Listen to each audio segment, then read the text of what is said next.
Olá, sejam muito bem-vindos. Sou a professora Marta Patrícia e vamos estar juntos na aula de hoje. Vamos ver o que temos na nossa aula? Aula 7, revisão e avaliação. Vamos então à nossa aula de hoje.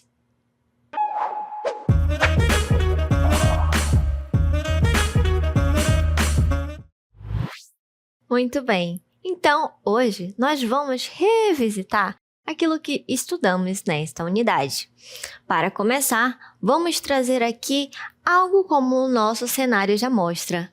As cores, dar cor para a vida, a tinta, as linhas, tudo está em nós e ao nosso redor. Então, vamos começar a ver que isso é o divertido da vida e está na natureza. Mas como a gente está retribuindo isso? Precisamos ter uma consciência com a natureza, que é de onde provém, de onde tiramos essas cores.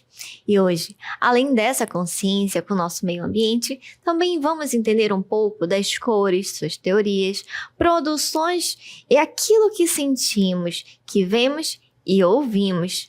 Então, vamos começar entendendo, afinal, isso que dá cor, que chamamos de tinta, é o quê? Olha só. Aqui a gente vai perceber que as técnicas, elas são diversas. Quando a gente fala de colorir, a gente pensa logo na pintura. Mas para que a pintura aconteça, eu tenho que pensar que é necessário instrumentos. E quando a gente fala de técnica de pintura, vou pensar tanto na forma de fazer essa tinta, quanto na forma de executar a técnica da pintura do colorido. Então, vocês percebem aí na imagem que nós temos o aglutinante, que está em azul, e o corante, que está em vermelho. Olha só, as tintas são compostas de corantes e aglutinantes, e para cada tipo de tinta existe um solvente. Isso é o quê? O líquido que é capaz de dissolver ali. Então, é um pozinho que necessita de um líquido para que dê essa consistência. Assim, a gente percebe que os corantes, eles vão ser os materiais que dão cor, podendo ser de várias origens, mineral, animal, vegetal e até mesmo os artificiais produzidos em laboratório. Enquanto os aglutinantes, eles vão ser aqueles que vão prender ao papel, à tela, à parede. Então, é uma substância que ela funciona como se fosse uma cola, que a gente usa na composição de tintas para dar a liga e poder fixar as partículas do pigmento que a gente escolher. Então, resinas de árvore, gema de ovo, sumos de alho, tudo isso são exemplos de aglutinantes que nós podemos estar usando na composição de tintas. E assim, a gente vai avançando. E vamos perceber que para isso nós vamos também utilizar o sombreado. Mas quando a gente fala desse sombreado, vamos perceber duas formas muito importantes com relação à sombra. Olha só, eu tenho a sombra projetada, que é quando um objeto ele é iluminado e projeta uma sombra sobre um plano ou sobre outro objeto. E temos ainda a sombra própria, aquela formada no próprio objeto, no lado oposto ao que a gente chama de fonte de luz. Então, a sombra ela dá volume e autenticidade, porque ela vai trazer um enriquecimento para o desenho. E tudo à nossa volta tem luz e sombras. Afinal, a gente percebe que quando a gente utiliza a sombra, ela traz um efeito de profundidade, ela nos traz uma questão de volume e mostra pra gente também de onde vem a fonte de luz. Então, há muitas maneiras e técnicas de se produzir sombras. Nós temos aí o esfumaçado, pontilhismo, achura. Tudo depende daquilo que você quer utilizar e vai favorecer a sua obra. Então, vamos entender essas características. Veja só.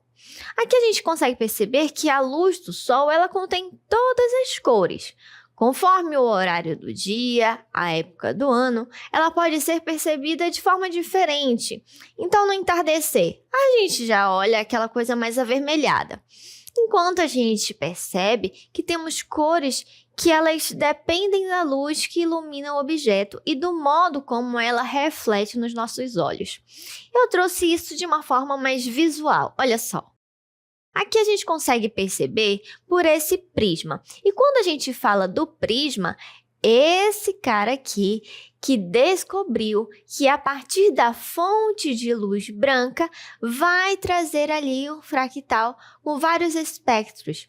Então, quando a gente fala dessas cores, houve toda uma pesquisa que Isaac Newton fez para a gente e comprovou que todas as cores advêm dessa luz branca, tá bom? Por isso que a gente consegue dizer que temos aí no branco todas as cores. Olha aqui, quando a gente fala disso mais detalhadamente, a gente consegue perceber que foi uma experiência que ele pegou um prisma e aqui a gente percebe a fonte de luz branca entrando, mas quando ela reflete, temos vários espectros de luz colorido, perceba, do vermelho até o violeta. Mas afinal, o que seria esse espectro de luz? Ora, são essas faixas de emissões eletromagnéticas que são visíveis a olho nu. E a gente vai perceber que vai variar com todas essas cores aí. E assim, a gente vai utilizar para tudo na vida, não só para o nosso desenho, para a nossa pintura. A gente percebe que a cor ela está ao nosso redor e influencia muito na nossa vida. Perceba aqui comigo. Nós temos o círculo cromático. E quando a gente fala de estudar a teoria das cores, vamos ver que elas têm significados e muita influência no nosso cotidiano. Por exemplo, você já percebeu que a sua farda normalmente é azul?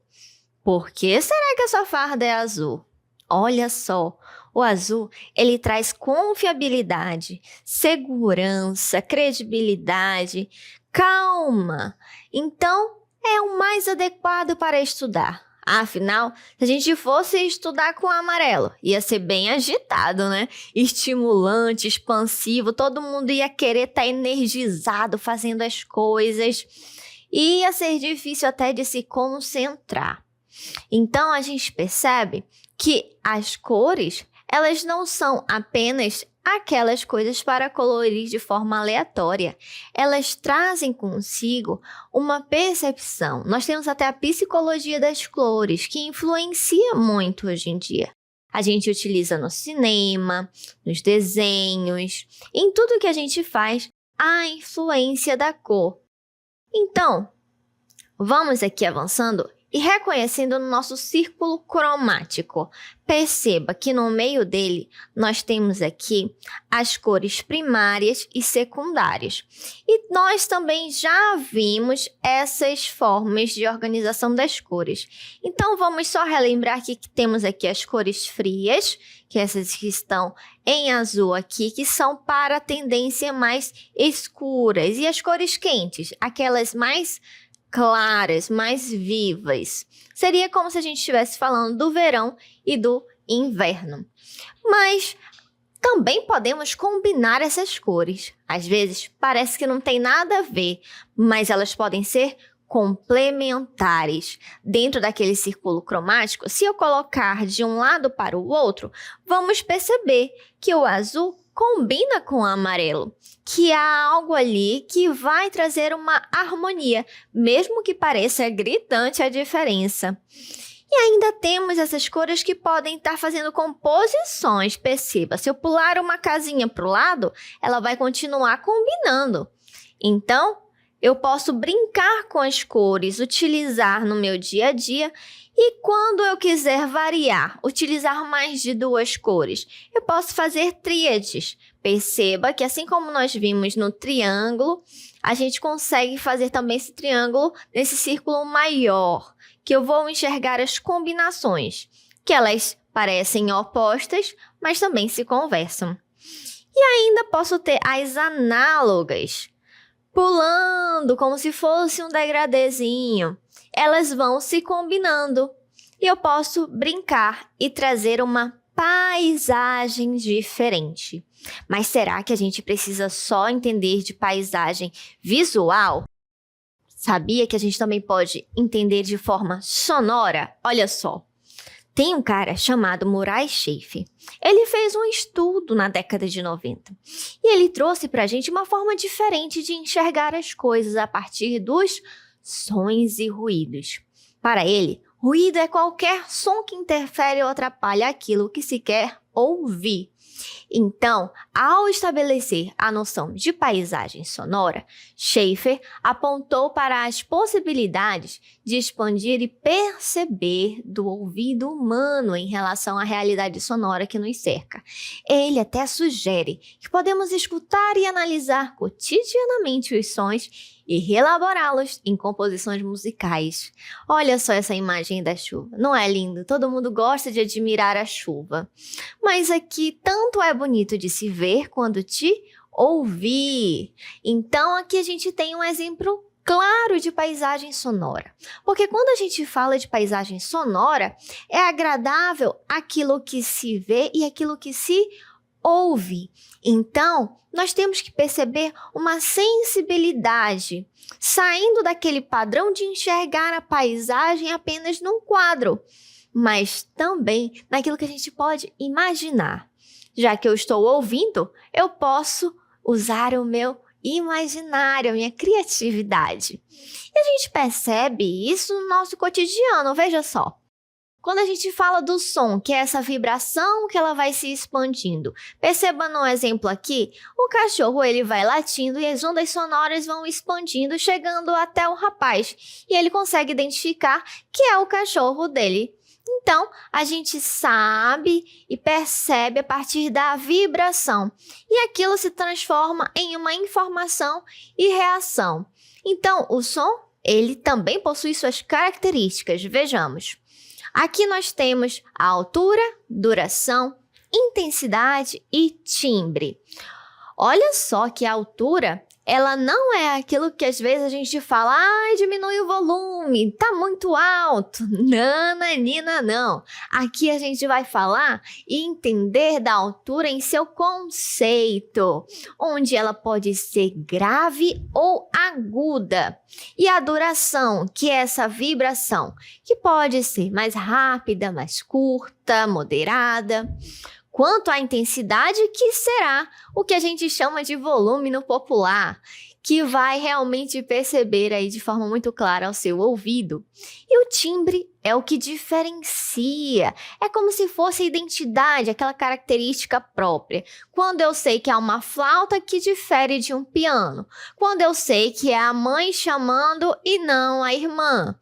Então, você já sabe que quando atende o telefone e é a voz da sua mãe, não precisa ficar perguntando se é ela, porque o timbre dela deixa claro para você. Assim, a gente vai conseguir perceber que essa forma de entender a música através do som, da paisagem, do colorido, também nos leva a sair do padrão e enxergar que isso está em nós e ao nosso redor. Mas tudo isso tem-se um olhar diferente. Por isso, nós precisamos falar de uma coisa muito importante, sabe do quê? Do patrimônio. Afinal, tudo isso que estamos falando precisa ser preservado, zelado e muito bem cuidado. Principalmente quando nós falamos, olha só, do nosso patrimônio cultural, da nossa música, dança, teatro. Isso tudo pra gente são as manifestações que nos movem, né? Então, nosso patrimônio cultural ele é composto por monumentos, conjuntos de construções, sítios arqueológicos, muitas coisas importantes para a memória e identidade e criatividade dos povos, porque traz a riqueza da cultura. Então, quando a gente fala de tudo isso, a gente vai pensar em cuidar, em zelar e proteger essas coisas importantes para uma sociedade, certo?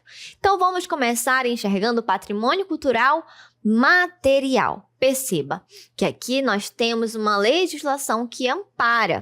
Vamos ver que desde 88 isso vem tomando uma proporção e a gente consegue enxergar que são patrimônios materiais os bens. O que seriam esses bens? Eles vão ser coisas que precisam ser preservadas. Então, aqui a gente tem a forma também de tombamento, que é quando a gente seleciona e ali um inventário, um cuidado para ver se realmente aquilo é importante. Então, temos aí a lei de número 25 de 1937 que ampara essa questão do tombamento, que é adequado e protege principalmente a questão de edifícios, paisagens, um conjunto urbano, tá bom? E nós temos também os bens tombados de natureza material, que eles podem ser imóveis, e temos aqueles que são móveis. Olha só, quando a gente fala dos bens tombados de natureza material, que são imóveis, são aquelas de cidades históricas, sítios arqueológicos, paisagísticos, e bens individuais ou móveis, como coleções arqueológicas. Vamos perceber acervos, documentos bibliográficos. Então, aqui a gente tem uma gama de coisas que elas são palpáveis. Perceba no exemplo quando a gente tem aqui a pirâmide. Ela é claramente um bem material. Por quê? Você consegue medir, trazer ali o tato, mensurar, tangificar, e você está vendo e não consegue tirar do lugar. Mas nós temos um outro tipo de patrimônio que a gente não consegue fazer isso, que não dá para a gente estar pegando assim, mensurando. Não, nós temos o patrimônio imaterial, que ele já vai ser com relação à vida cotidiana, os nossos hábitos, costumes, as práticas, as danças. Afinal, essas coisas a gente não consegue mensurar. Então, olha só, vamos perceber agora 3 matrizes que são a base dessa nossa cultura, que são patrimônios. E aqui a gente vai começar pela matriz indígena, que nós temos também um instituto que vai trazer um olhar de preservação para isso, que é o IPHAN, o nosso Instituto do Patrimônio Histórico e Artístico Nacional.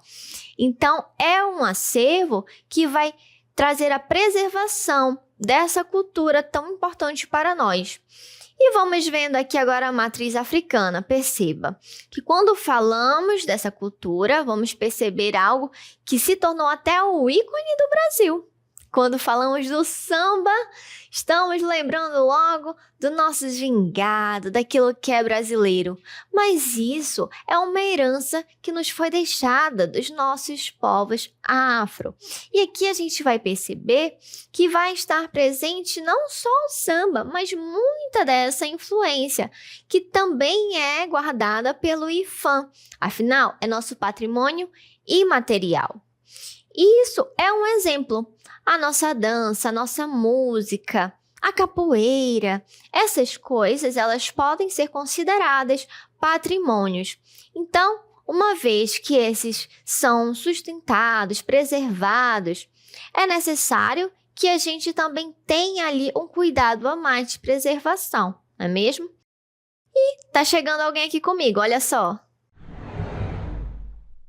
A baiana, quando a gente fala dessa cultura afro, é um ícone. Nós temos ela desde a Sapucaí até os nossos terreiros com relação à religião, não é mesmo?